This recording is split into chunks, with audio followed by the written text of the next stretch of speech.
Welcome back. In the previous lecture, we talked about predefined functions. We will continue our discussion in this lecture and we will see one more example. In this case, let's say we have been given data of students with name and marks of each student, and we have to assign grade to each student based on the marks on each subject. Now, the grading will be done based on the table given here. Let's say if the student gets marks between 4.5 to 5, we will assign the grade of A. Similarly, let's say if the student gets grade between 3.5 to 4, we will give the grade of C, and so on. Now, I've already provided the data as a part of this lecture. Here we have the JSON data. You can see that I have chosen 3 subjects: physics, chemistry, and biology. And I've randomly given marks to each student over here. Now we have to take this data and make a table and assign grades based on the information given here. So before we jump onto the code, let's talk about how are we going to solve the problem. We will follow 5 steps. In the first step, we will read the JSON file. In the second step, we will parse the JSON file to a struct. And in step 3, we will pass the data, or you can say the parsed data, to our template. In step 4, we will write a custom function to evaluate grades. And in step 5, we will display all the grades in the table. So let's see how we can do all this in the code. So I'll jump back to my VS Code. And here you can see that I have data.json and nothing else. I have deleted everything. And we are going to write all the code from scratch. So let's start by creating our main.go file. And let's write the package definition like this. So we have package main and function main. Now let's write the import statements. So I'll write import, and we need the log package. We need text/template. We need OS, and we also need the IO package. Now let's write the init function. And before that, let me just write the template. So TPL will be pointer to a template. And now I'll write the init function. I'm sure you are comfortable in writing the init function by now. So I'll write TPL equals to template.must. And then I'll write template.new. Let's give empty string now. And I'll write funcs. And here I have to give the function map. So I'll just write function map like this. And then I'll write parse glob, and we will parse everything inside the templates folder with the extension of .go.html. So I'll write my function map, var function map, and this will be map of string to any. And for now, let's just keep it empty. Now we are parsing all the files inside the template directory with the extension of go.html. Let's create a new file where we will put all our parsed data. So I'll write file and error, and this will be os.create, and the file name will be index.html. Let's do the error checking. So if error is not equals to nil, then we'll write log.fatal, and we will just log the error. And now we have to defer the file .close like this. So our file is created. Now we have to populate this index.html file. But before we do that, let's parse our data.json. So let's see how we can do that. I'll write JSON file and error, and this is equals to os.open, and we will open the file data.json. Let's do the error checking. If error is not equals to nil, let's just log the error. If you have noticed, I'm just logging the error every time. When we jump on to creating a web server, we will see how we can handle these errors in a better way. For now, I'm just writing log.fatal. Now, let's just defer JSON file.close. So I'll write it like this so that we can use this JSON file in other places.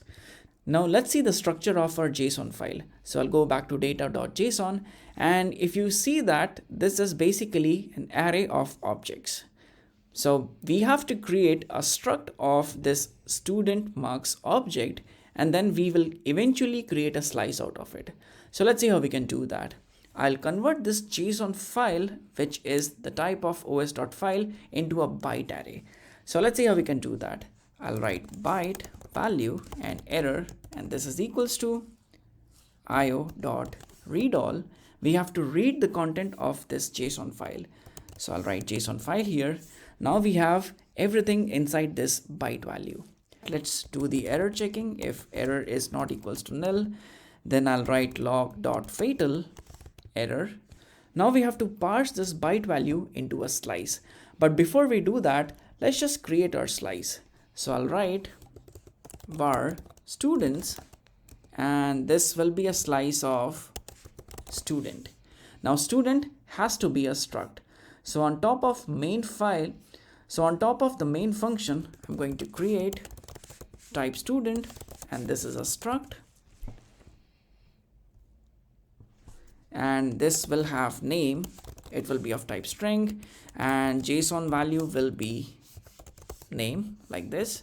And then we have subjects, and subjects is basically map of string to float 32, and JSON name will be subjects, like this. So we have name, which is name of the student, and then we have slice of a map, and map is basically string to float 32. And this is how we are going to represent our data given here. So you have to carefully observe the structure of your data, and based on that you have to make your struct. All right, so now we have students, and this is a slice. Now we have to use the unmarshal function from the JSON package. So I'll write here error is equals to json.unmarshal, and the data will be byte value, and here we have to give address of the student's slice. Let's do the error checking. If error is not equals to null, then I'm just going to log the error and stop my program. But if there are no errors, then we will have all the data inside this student's slice. So let's pass this slice to our template. Now I'm going to write error is equals to tpl.execute template, and the writer in this case will be file, which is our index.html, and the name of template will be base.gohtml, and the data will be students. So let's see the steps we have followed. First, we have opened the file, and then we are reading the contents of our JSON file. Then we are unmarshalling our data and storing all the values in our slice like this. And finally, we are passing the slice to our template. Now let's do the error checking one more time. If error is not equals to null, then I'll do log.fatal error. So everything is good as of now. Now let's create our base.gohtml inside the templates directory. So templates/base.gohtml, and let me change the file type to be HTML so that we can use emmet. And now I'm just going to pre-populate my file, and this is the basic template, and this is the basic structure of GoHTML file. Now let's change the title to be predefined templates, or rather predefined functions. Now here I'm going to write student record in h1 tag. So I'll write student records like this. Now we are going to loop over our slice and make a table out of student records. So I'll write range dot, and before I forget, let me just end it. Now I'll write an h2 tag, and inside this h2 tag I'm just going to write dot name like this. So let me save till this point and let's run our code. So I'll write go run main.go, and everything is working. We have our index.html file, and you can see that we have the h1 tag and we have 4 h2 tags. So let's see this index.html file using the live server. So I have the server already running on port 5500. So I'll go to my Safari browser, and you can see that I have student records and name of all 4 students are coming here. Now let's make a table and populate that table with the records given in data.json. So here I'm going to write a table tag, and now I'm going to range over the values of the subjects. So I'll write range dot subjects, and also I'm going to create some variables. So I'll write $key and $val, and these values will basically represent the key and value inside this subjects slice, which is given here. So subjects is a slice, or you can say it's an array, and we are extracting the key and value from this array. So $key will be 0, 1, and 2, and $val will be these objects one by one.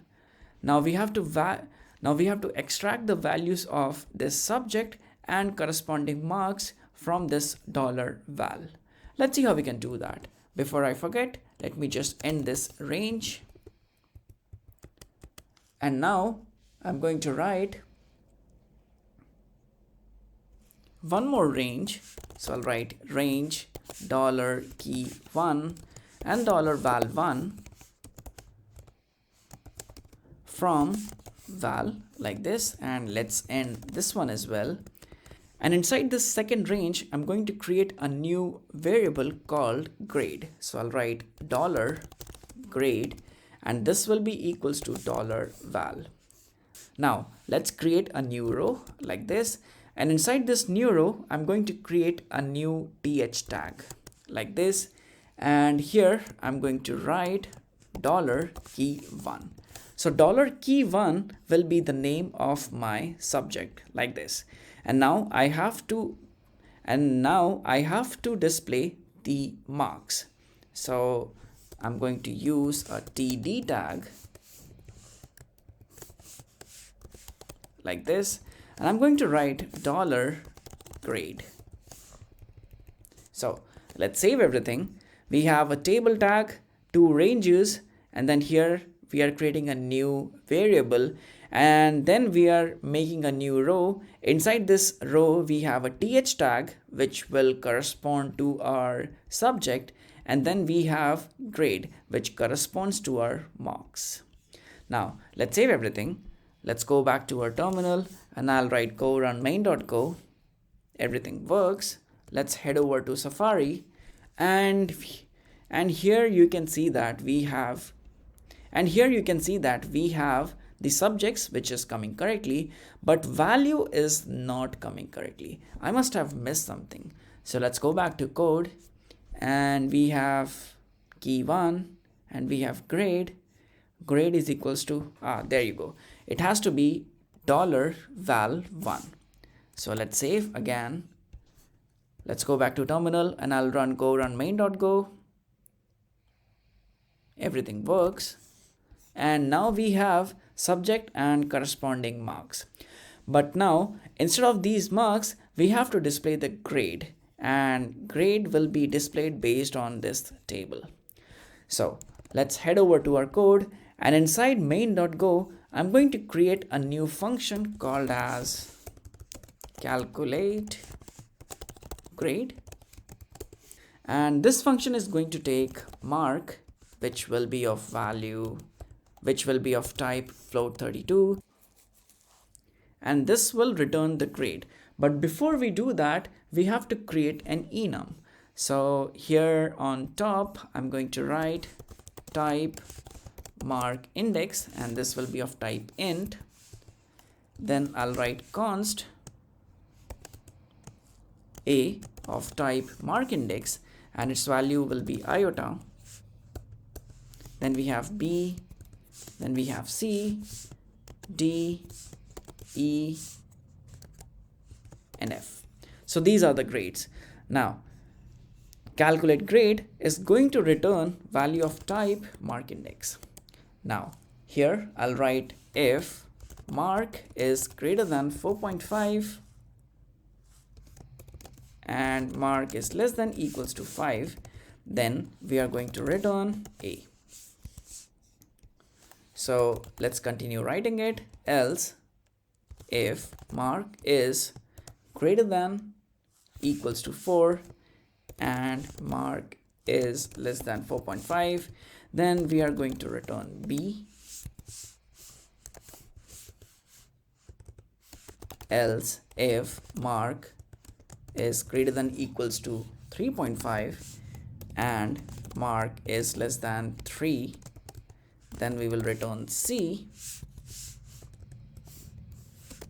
Else, if mark is greater than equals to, let's say, 3 and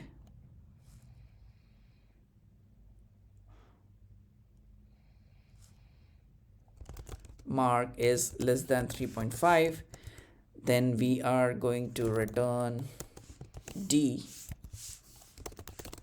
Then we have mark greater than equals 2.5 and mark is less than 3, then we have grade E, and finally we have grade F. So I'll just return grade F like this. So now we have this calculate grade function. Let me just copy it and I'll just pass it to our function map. So I'll write calculate grade and the value will be calculate grade function like this. I'll put a comma in the end and we are passing this function map already over here. So this calculate grade function will now be available to our base GoHTML. Now here on line number 16, I am creating a new variable called grade, and now grade has the value of $val1. Now we will take this $val1 and pass it to our calculate grade function. So in the previous lectures, we saw that to pass the value to a function, we can use the pipelining symbol. So I'll write pipe and calculate grade function. So now I'll save it. I'll go back to terminal and I'll write go run main.go. Everything works. And now you can see that we have 3, 0, 1, 5, 5, 1, 0, 1, 5 and so on. So we are getting enums now. And now we have to convert this enum to grades. And from the previous lecture, we know how to do that. So now inside this td tag, I'm going to delete this. And here I'll write if eq $grade, and if it is 1, or let's start with 0. If it is 0, then we will return A. And let me just close it. So I'll write end. Then we have else if eq, if grade is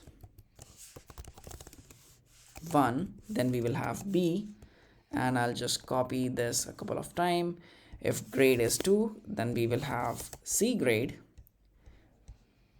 If grade is or enum is 3, then we will have grade D. If enum is 4, then we will have grade E. And if enum is 5, then we will have grade F. So let's save it.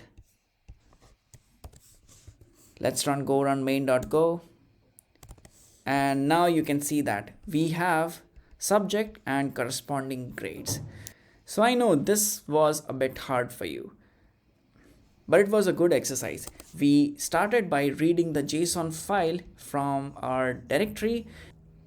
Then after reading the JSON file, we used the unmarshal function to populate this student's slice. And after that, we are passing this student slice to our template. And inside our template, we are populating the grade using the calculate grade function, and also we are using the comparison operator to display all the grades. So it was quite challenging, and I would highly recommend you to try this exercise completely by yourself. So let's take a pause here and we will continue in the next one.